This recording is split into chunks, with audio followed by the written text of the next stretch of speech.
from the mother crypt. Welcome to the Tales from the Mother Crib. This is your host, your Filipina drugs super monster entrepreneur, and your mother crib herself, Slatina. Finally, girl, we have a podcast right now. And for this first episode, I just want to give an overview with our podcast kung ano yung mga amats na pag-uusapan natin for these tales. I am very excited for this podcast because it's been my dream to have my own podcast as laging nakikinig din ng different podcasts almost every night. So this is my outlet for me to express my thoughts, myself, kung ano yung mga opinion ko sa mga bagay-bagay. So for this podcast, I just want to emphasize about alternative drug, about entrepreneurship, especially in the business side as someone na very passionate about business and entrepreneurship. Marami tayong pag-uusapan about businesses and producing creep, kung paano natin pinoproduce yung creep, ano yung mga creative processes and yung mga kaganapan behind the creep team. Pag-uusapan din natin here different horror movies, mga real life horror experience, and of course, a recap of the Bully Brothers Dragula as someone of the big fan of the show. Pag-usapan din natin yung Bully Brothers Dragula. I want to introduce that with this podcast too. And yeah, especially kung ano yung mga kaganapan sa buhay ko, yun lang naman. I just want this to be my outlet to express myself. So for this first episode of the podcast, let's talk all about drag, especially alternative drag, how I started doing drag and all of those things. I am very happy with what is happening right now with the Philippine drag na super mainstream na siya and thriving, and nakikita na natin siya with different places, platforms, and outlets. I am happy to see the growth and the progression of Philippine drag over the years as someone who started doing drag October 2019 pre-pandemic. Talagang nasubaybayan ko kung gaano nag-grow yung Philippine drag.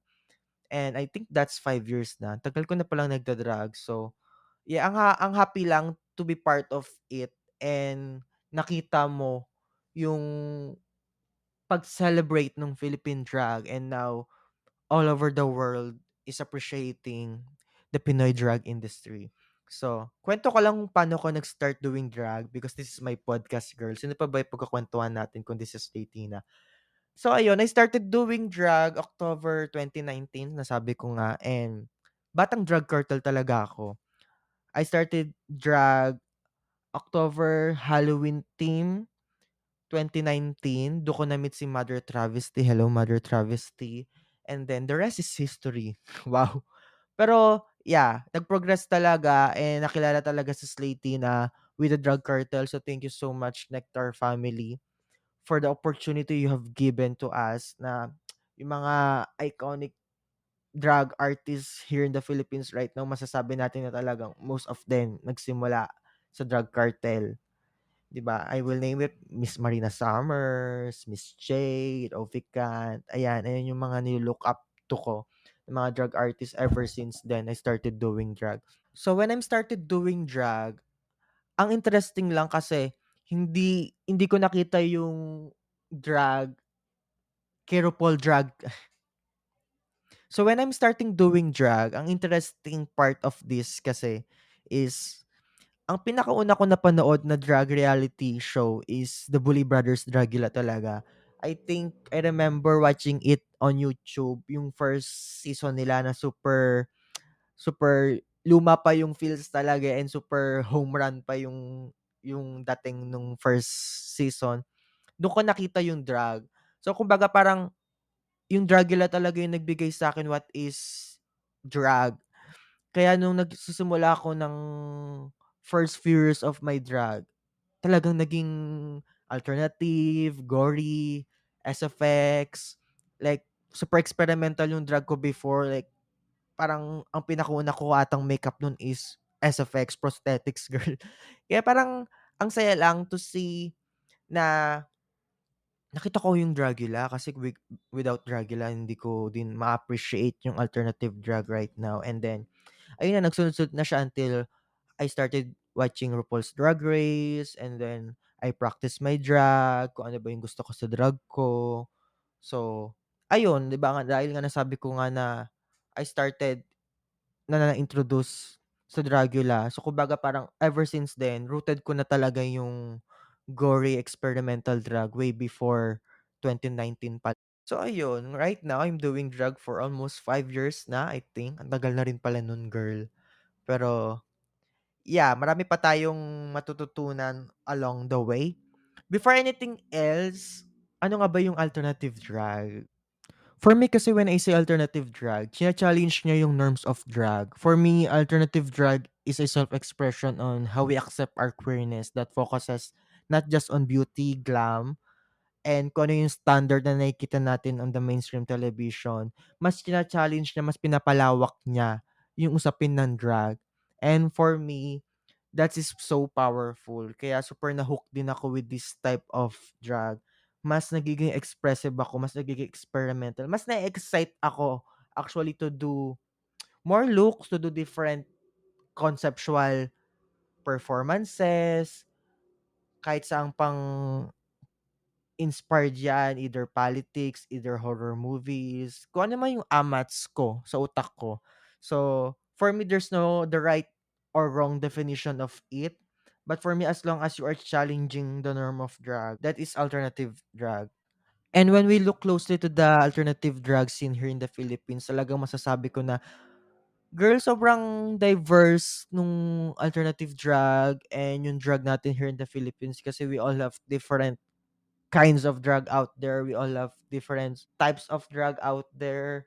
And yeah, I think we should celebrate all of it and embrace every part of it. And that is one of our vision in Crypt then actually is to like really uplift the alternative drug community and to showcase different hidden talented young queer artists out there na talagang gustong mag-push with drag. And yeah, I think we are slowly doing it. And right now, I am happy na, yeah, yun nga, nagpo-progress yung all types of drag here in the Philippines.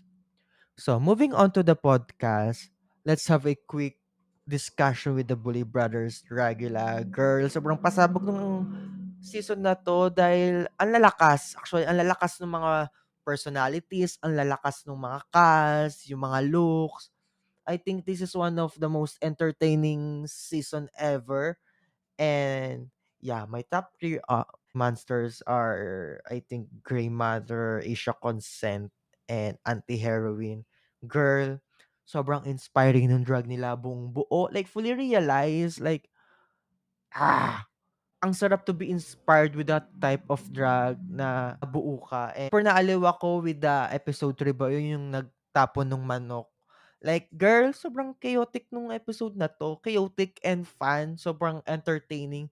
Fantasy din yung mga killer scene, death scene ni Mother Swan. Like, amats na amats ko yung mga death scene this season na. So ayun, it's been 4 episode. Yeah, 4 episode na. And speaking of the Bully Brothers Dragula, we will have, oh, 'di ba? We will have our finale viewing party of this season 666 of the Bully Brothers Dragula on December 3 at Hosik.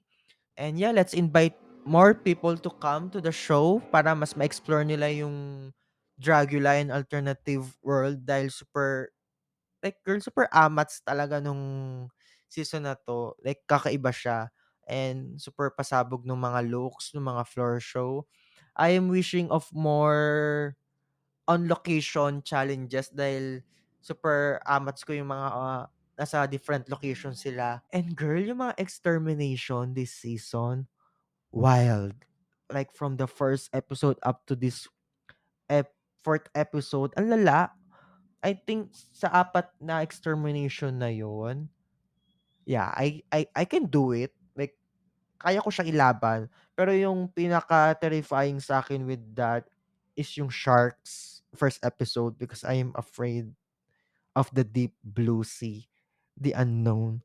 Every time na nakikita ko kasi yung, eto lang, meron kasi akong trauma talaga with the dagat kasi meron one time with our family vacation, nag-tornado thing kami with my family and my cousins.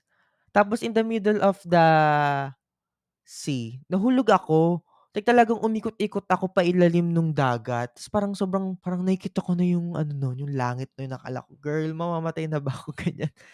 Kaya sobrang ever since then na-trauma talaga ako with seas and deep oceans kasi nga parang akala ko kamatayan ko na yung anyways, finale viewing party of the Bully Brothers regular season 666 on December 3, Tuesday at Hosik 8 p.m. So, see you there. So, before we wrap this first episode, dahil ayoko na masyadong mahaba din yung podcast dahil alam kong naiinip kayo kapag super tagal ng podcast. But, yeah, I am trying to maximize it ng hanggang 30 minutes lang. And now, let's move on to our listeners' questions.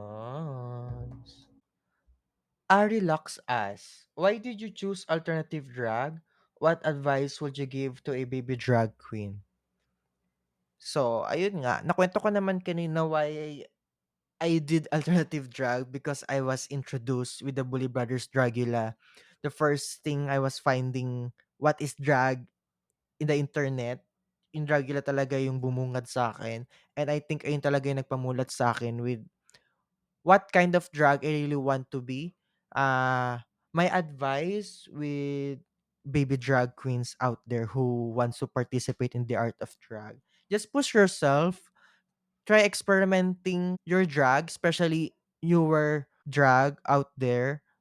Mas magandang na pina-practice mo and tina-try mo yung different types of drag until ma-recognize mo sa sarili mo kung ano talaga yung amats na drag mo, 'di ba? Kasi ako rin ever since then dahil nga nag-start ako doing alternative drag, meron ding times na I want to try the glamour drag, which I did naman. But over time, I really find myself in comfort of the alternative drag. So yeah, my advice yun lang, like, girl, tuloy-tuloy mo lang. Lagi kong sinasabi, when you started doing drag today, 1 year later, pasabog ka na, te. Like, 'di ba, makikita mo na yung progression, yung growth mo as a drag artist and mas makikita mo pa siya over time, especially if you try to do different competition, nagpe-perform ka, like ang daming different outlets and platform out there when you can like introduce your drag. Like yun nga is one main example is the drug cartel. So push lang and don't compare yourself too much with the different queens out there dahil we all have our unique taste, unique take with our drag, kung ano yung gusto mong i-tell with your drag. Girl, ilaban mo lang, i-push mo lang. Kahit anong mangyari, anong sabihin nila, girl, dedma. Basta ikaw, masaya ka with your drag and you are not doing anything wrong in your surroundings, push lang. Ayun lang. With the resources, tas ganyan din ako, nag-start ako doing drag like, Diyos ko, 400 pesos cheap wigs and yung mga makeup palettes ko, eyeshadow ko, like, girl, parang tag 150 lang na sa Shopee ng sobrang dami pang colors. Parang over the time, you will have the right resources, you will have the access sa mga bagay to build your drag. Just push yourself and yeah, you will get there, honey. So that's all for the first episode of Tales from the Mother Creep. Super excited ako with our next episodes and yung mga pag-uusapan natin different topics. If you have questions to ask, you can email me at Slaytina, that's 4A at gmail.com, or you can just comment down here on our Spotify comment section your questions for the next episode. Sasagutin natin yan lahat. And that's all for our first episode of The Tales. Goodbye, Cryptics.